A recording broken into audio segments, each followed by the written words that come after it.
Hi everyone, it's Streamwas here, back with another Bloodborne lore video, and today we'll be looking at the Orphan of Kos. The Orphan of Kos is a grotesque, mutated being that is the child of the Great One, Kos. Kos is a mysterious and powerful cosmic entity associated with the sea, worshipped by the inhabitants of the fishing hamlet. The story of the orphan is deeply tied to the tragic events surrounding the fishing village, a place plagued by cosmic horrors, bloodshed, and twisted pursuit of forbidden knowledge. The fishing hamlet is a remote and forgotten village located on the coast, hidden away from the rest of Yarnum. It is in this area that the fisherman's lore becomes more apparent. The fishing hamlet is a site of tragic ritual that involved the hunting of the Great One Kos. The villagers who were desperate for power or divine favour made a pact with the Great One Kos. However, the hunt to kill Kos went horribly wrong, and the blood spilled during this violent ritual corrupted the villagers and turned them into the fishermen we encounter in the game. Atonement for the wretches by the wrath of Mother Kos. Mercy for the poor whistle child. Mercy. Oh, please.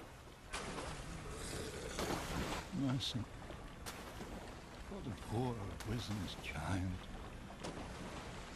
Let the vengeance of Kos cling like a mother's devotion.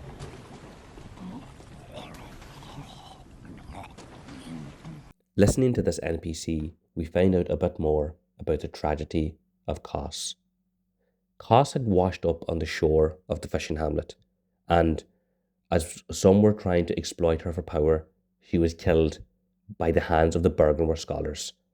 And from this death, the orphan was born.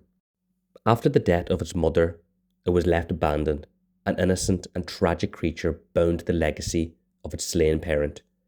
Its form is that of a deformed, grotesque, and almost angelic-like creature with a body that combines elements of both human and cephalopod-like features. This human aspect somewhat suggests that there was another type of, mutilation done there by the Bergenworth or by the villagers. Its emaciated body and distorted appearance reflect the abandonment and sorrow that accompany its existence. The Orphan of Kos represents the sorrow, loss, and vengeance that stem from the death of Kos. It is driven by an overwhelming sense of grief and rage towards those responsible for its parents' death. This emotion manifests in its relentless pursuit of vengeance against the player, who represents the forces of the Healing Church or Bergenworth, the organisation connected to Kos's murder.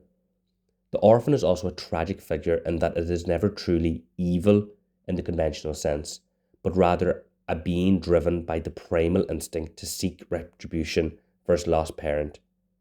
It is the victim of circumstance, created as a result of actions of others, much like the other tragic figures in the Bloodborne universe.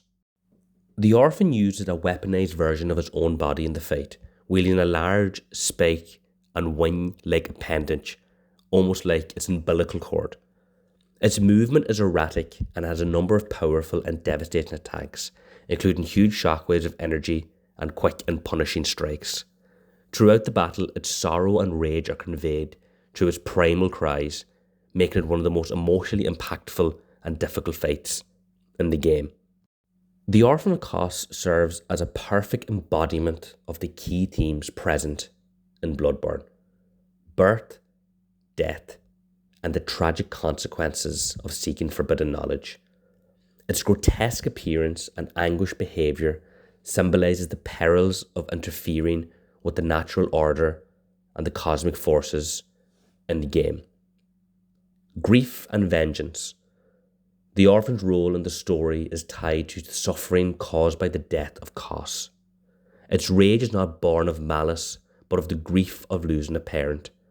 The orphan is often seen as a tragic reflection of the damage caused by the quest for forbidden knowledge and power. Cosmic horror and tragedy. The orphan's existence is a result of cosmic interference, echoing the broader themes of Bloodborne, where characters often suffer due to their involvement with the Great Ones or otherworldly forces beyond their comprehension. The orphan is caught in a cycle of cosmic despair, much like the other characters who sought to defy fate and understanding.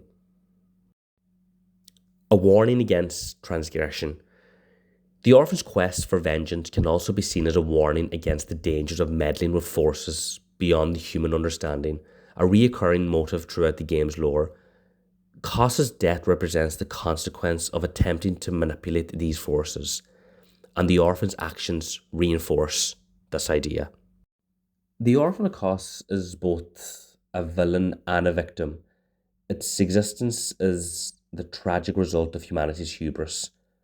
It is not entirely inherently evil, but one created through a cosmic event, and its actions are driven by primal need for revenge. This duality is what makes the orphan one of the most tragic figures in Bloodborne lore. It is a reminder of how the search for knowledge and power can create devastating consequences, not just for those involved, but for the innocent creatures caught in the aftermath. In the end, the Orphan of Kos is not only a formidable boss, but also an essential piece of the emotional and thematic puzzle that defines Bloodborne. Its story weaves into the larger narrative of the game's exploration of the consequences of forbidden knowledge and the cosmic, often tragic forces that lurk just behind the veil of human understanding. If you liked the video, please drop a like, and if you want another Bloodborne lore video, please drop below. I'm going to be doing these over the next few weeks, so I hope you enjoy them. Stream was over and out. Enjoy the rest of the gameplay. Spoiler alert, I get